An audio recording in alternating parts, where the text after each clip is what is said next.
you're lying. You're lying. Madam Chair, I move to set in contempt Ambassador Lacanilaw. Yes, baka may maidagdag si Ambassador Lacanilaw.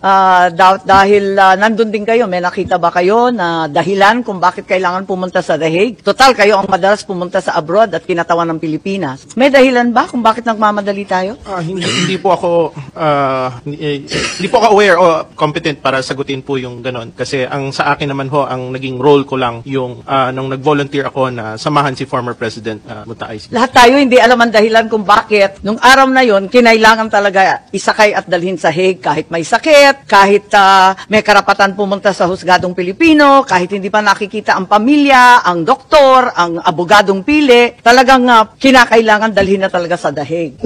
Ambassador Lacanilaw, I find your answers very misleading. Kanina pa, yung sinasabi mo na hindi mo alam na hindi pala siya dinala sa competent court, competent judicial authority. Hindi mo alam. Hanggang ngayon, hindi mo pa rin alam. I'm giving you a chance. Opo. Kung ano po yung, Mr. Senator, kung ano po yung nabanggit ko kanina, yun po. Nandun ka, the whole time, galing sa tube hanggang doon sa Villamor, nandun ka. Hindi mo pa rin alam na hindi siya dinala sa judicial authority.